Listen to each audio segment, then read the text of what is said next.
E aí, pessoal, meu nome é Ana Tereza, eu sou psicóloga e você está no Espaço Reflexivo, um lugar de escuta onde as histórias que vocês enviam para cá pro podcast, elas vão ganhar voz e acolhimento também, e algumas reflexões. Se você quer participar desse quadro aqui e enviar a sua história, eu sempre deixo aqui no link da descrição dos episódios um formulário aqui pro Google que você clica lá, você envia a sua história, você escreve ela e eu vou receber por aqui e ela vai ser comentada assim que possível. Eu vou sempre na ordem que vocês me mandam pra não ter nenhuma preferência nem nada, então todo mundo aqui vai ter a própria história lida, mas vai ser aí no tempinho do Mente Reflexiva. E hoje eu recebi uma história com uma questão muito interessante sobre esse sentimento de solidão, sobre gostar de estar sozinho, que traz uma outra vertente, assim, que normalmente eu vejo no meu consultório, né? Muitos pacientes com dificuldade de ficar sozinho, né? O reflexivo de hoje, ele trouxe uma questão de gostar de ficar sozinho, mas também traz as problemáticas disso. Se é que tem problemáticas, né? Então, vamos dar uma olhada aqui nessa história pra gente ver essa questão?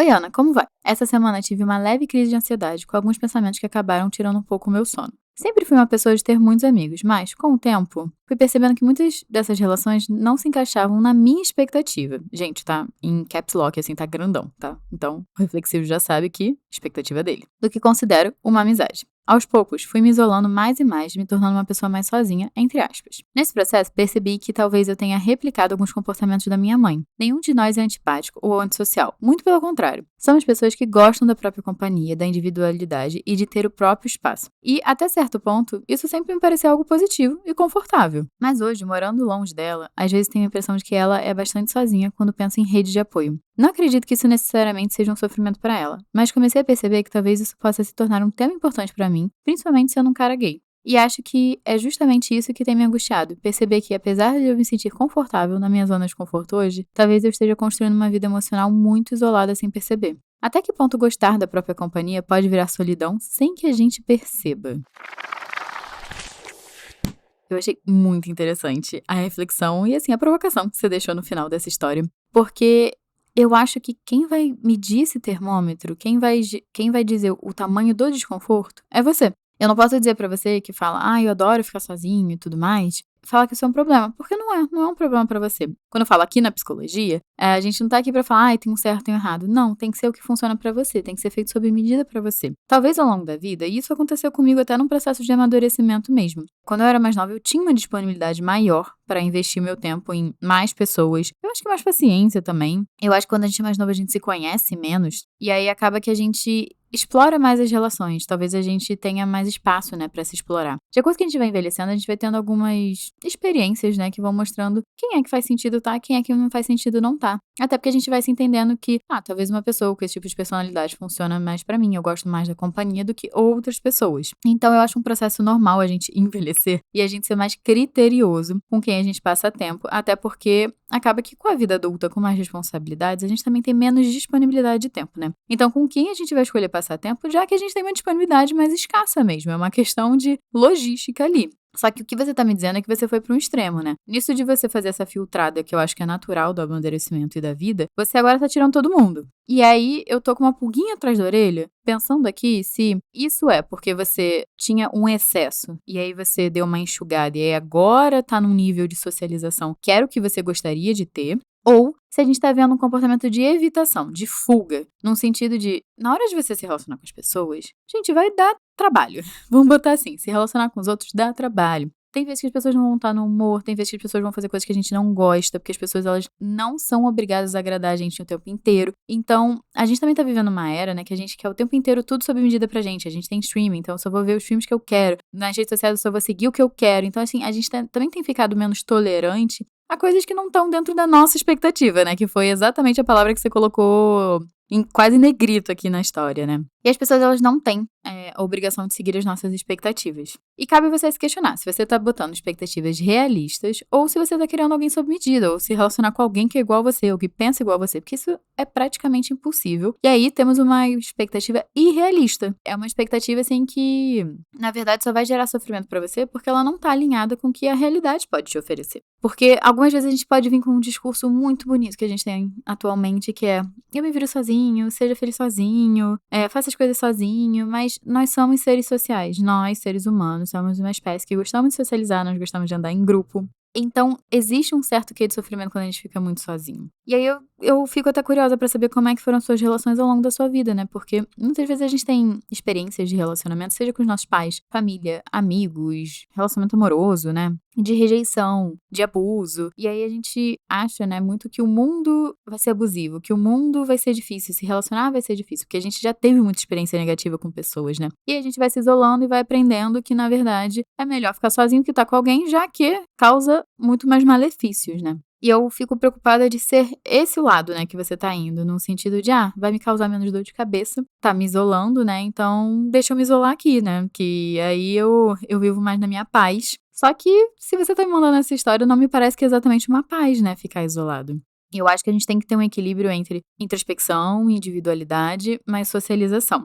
Então, qual é o meio termo que você quer chegar? Quando você fala que você tá copiando a sua mãe, eu achei muito legal. Essa sacada sua, né? Esse insight que a gente chama dentro da psicologia, porque já mostra que você tá vendo uma repetição de padrão. E se você não quer viver a vida que sua mãe vive, não dá pra seguir os mesmos passos que ela. Isso eu concordo completamente com você. Então, como é que você vai nutrir as relações sem isso te exaurir? E eu acho que você é o termômetro, como eu comecei aqui a falar no episódio, né? O quanto de socialização você precisa? Tem gente que se reabastece estando junto com as pessoas. Então, sai sexta, sábado, domingo, se não sai todos os dias da semana, e a pessoa tá ótima e se sente energizada por isso. E tem pessoas como eu, mais introvertidas, que, gente, se eu sair todos os dias da semana, vai chegar um momento que eu vou falar que eu não quero ver mais ninguém. Porque eu preciso do meu momento, eu preciso ter menos esses estímulos sociais. Mas em contrapartida, se eu fico só isolada, se eu passo uma semana sem ver ninguém, da minha família, dos meus amigos, eu também fico mais pra baixo pensando, poxa, tô com saudade das pessoas, gostaria de ver as pessoas.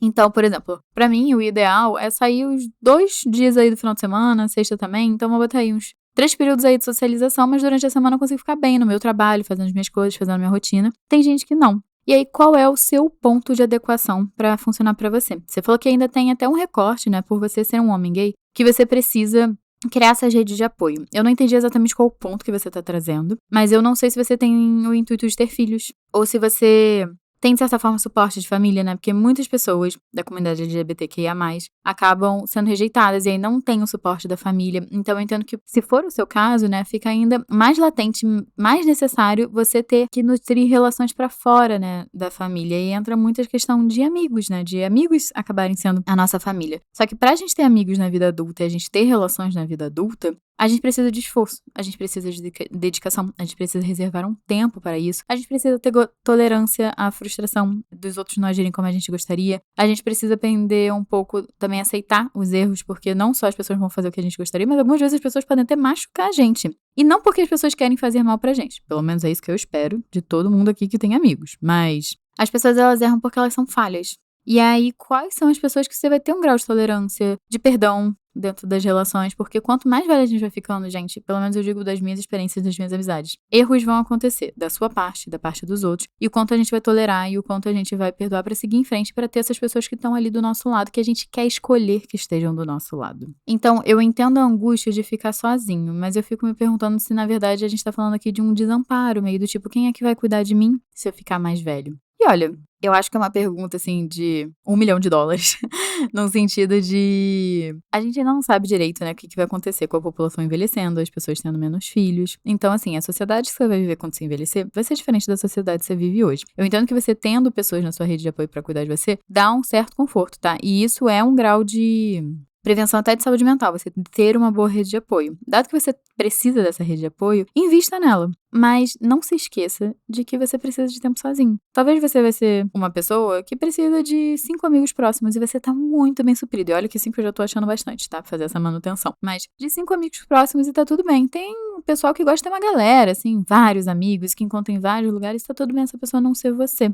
Você não precisa se adequar a uma sociedade que atualmente tá hiperconectada, mas também tá com uma crise de intimidade, né? Se a gente for parar pra pensar. Porque atualmente em rede social, tem muita gente com muitos seguidores, mas necessariamente são pessoas conectadas, né? Porque existe uma diferença da gente assistir a vida das pessoas e a gente conhecer as pessoas. Eu não sei quantas pessoas já fizeram essa viradinha de chave quando estão nas redes sociais. Então, com quem é que você quer ter intimidade? Com quem é que você quer dividir a sua vida, compartilhar a sua vida, sabendo que vão ser relações imperfeitas? O quanto você tolera imperfeição. E gostar da própria companhia eu não acho que é um problema.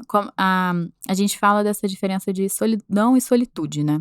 Então, na solidão é quando você se sente desconectado mesmo, você se sente sozinho. E na solitude é quando você tá bem com a sua solidão. Que eu acho que é exatamente o que você traz, né? Uma solitude, assim, você tá bem com a sua própria companhia. Mas muitas vezes quando você tá bem com a sua própria companhia, você se sente conectado com os outros mesmo não estando com eles ali presentes. A solidão não, a solidão é mais uma desconexão. Então, nesse momento, eu tô entendendo que você não tá se sentindo desconectado. Então não tem nenhum problema. Eu acho que a partir do momento que você começar a ficar incomodado de, será que eu tô me sentindo sozinho? Será que eu estou precisando me socializar mais? Ou eu tô sentindo a necessidade? Aí a gente começa a olhar pra isso. Porque eu gosto sempre de falar que o nosso tempo ele é escasso. Então, com o que você quer gastar com o seu tempo? Talvez, tirando algumas amizades ou tirando alguns ambientes que você frequentava, vai abrir espaço para um hobby que você sempre quis fazer, mas não dava tempo. Porque também você vai fazer quando, né? Quando você tá fora do trabalho, tem que se exercitar, aí tem que dar atenção pra sei lá quem, e aí a gente tem que fazer as nossas escolhas. Então, eu não acho que você gostar da sua própria companhia seja um problema. Começa a virar um problema se isso começa a virar uma angústia ou uma necessidade sua, porque eu vejo muitas pessoas com necessidade de ter mais amigos, de se conectar e não conseguirem fazer isso. Eu sinto que o seu problema é o oposto. É uma pessoa que sabe se conectar, que tem acesso a amizades, mas tá preferindo ficar sozinha e reclusa. E tá tudo bem. Eu acho que pode ser até fases da vida, né? Eu não sei em que momento da vida você tá vivendo tudo isso, mas eu vejo até mesmo no meu processo também de tem momentos da vida que eu queria expandir, eu queria conhecer gente nova, eu queria estar saindo sempre. E tem os momentos que eu fico, não, eu acho que eu vou querer focar mais no trabalho, eu tô no momento que eu tô querendo cuidar mais da minha casa, fazer algumas reformas. E aí eu fico menos sociável. E essa oscilação, gente, é super comum e super normal de acontecer eu penso de movimentos de expansão e de retração. E tudo bem se você estiver num momento que você quer ficar mais com você. Talvez seja até o momento que você tá refletindo e mudando os rumos, né, de alguma coisa. Porque você mesmo tá falando que pessoas que estavam na sua vida antes, né, que você tá reformulando, repensando de, será que é isso daqui mesmo? Será que é pra onde eu quero ir? Será que são essas pessoas com quem eu quero gastar tempo? Isso vai acabar acontecendo naturalmente ao longo da vida, mas é legal que você tenha um momento pra você pensar com cuidado pra que direção você quer ir. E tá tudo bem nesse momento você ficar um pouco menos sociável e um pouco menos próximo das pessoas. E pessoal, estamos chegando aqui no nosso momento final aqui do podcast. E nós vamos agora pro nosso quadro que é um momento offline, que é um momento aqui no episódio que eu tiro pra compartilhar alguma coisa que eu fiz longe do celular, longe das telas, pra gente viver aí uma vida mais offline. E eu quero deixar uma indicação aqui de um livro que eu li que se chama Verity. Eu sei que é um livro, assim, super bombado na internet. Eu tô chegando atrasada mesmo nesse rolê, mas assim, eu tenho o meu tempo ali pra ler. Eu tava meio estagnada em leitura. Aí, desde o ano passado, eu quis me propor a ler mais, porque é sempre algo que eu gostei muito, muito, muito, desde a minha adolescência, mas acabou se perdendo, né, com obrigações, vida adulta, faculdade. Até porque faculdade de psicologia a gente lê bastante, né? E aí, escolhi um livro, assim, pra me abstrair, pra não tá pensando em psicologia, e escolhi esse que é de suspense. Eu gosto de levar o tema suspense. E, gente, fica aí a minha indicação. Esse livro realmente me prendeu. Sabe quando você começa a ler, e aí você fica com vontade de saber o que vai acontecer na história? E aí, sempre que você tem um espacinho livre, você quer tá lendo o livro, porque você quer saber o que tá acontecendo com a história, pra saber a progressão, né, do que tá acontecendo. E Verity me pegou muito. Se vocês quiserem, gente, tá com o Google aí, procura esse livro. Tem muita resenha, assim, sobre ele, mas isso fica com certeza uma indicação aí pra vocês fazerem offline. E uma coisa que eu gostei muito também do livro é que o final, sem dar spoilers, porque eu não estou dando spoilers, mas o final do livro você consegue ver dois lados da história. E eu adoro isso, quando fica meio questionamento de quem tá certo e quem tá errado.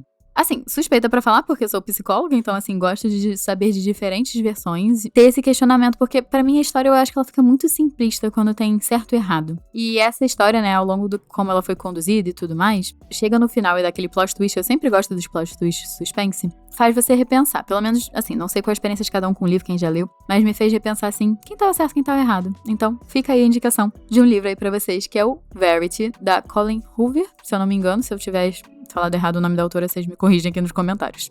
E pessoal, se você chegou até aqui no episódio, eu vou pedir pra você classificar esse podcast aqui com 5 estrelinhas, porque me ajuda demais a gente a crescer. Pode fazer saber que isso daqui é importante. Seguir a gente, porque essa métrica também é importantíssima pro podcast crescer. Ativa o sininho pra você não perder os episódios novos, pra você ver aí se vai lançar episódios que você realmente se identifica. E eu vou deixar o convite aqui pra vocês compartilharem com alguém que possa estar passando a mesma coisa que o nosso reflexivo aqui e queira também ouvir algumas dessas reflexões que eu trouxe. O link também pra vocês fazerem terapia, se vocês estiverem interessados em pensar nesse processo, assim, sobre estar sozinho, sobre não estar sozinho. Vou deixar aqui no link da descrição um link que vai pro meu WhatsApp. Se eu não puder atender, eu posso encaminhar pra alguém da minha equipe. E também vou deixar o convite pra vocês participarem aqui no nosso canal no WhatsApp, que sempre chega novidade por lá. Eu posto um pouquinho do meu momento offline por lá, ou também trocar com outros reflexivos no Clube dos Reflexivos, que é a nossa comunidade, também no WhatsApp. Me siga nas redes sociais do Ana Teresa Cavalcante, siga o Mente Reflexiva também, pra dar essa moral pra gente. E chegando aqui no final do episódio, eu vou pedir pra você comentar um emoji de livro, em homenagem à minha leitura que eu tô aí recomendando pra vocês. Então, comentem um emoji de livro aí aí se vocês se identificaram, se vocês gostaram e se vocês são reflexivos aqui pra eu saber quem é a nossa comunidade, tá bem, gente? Então, um beijo e até o próximo episódio.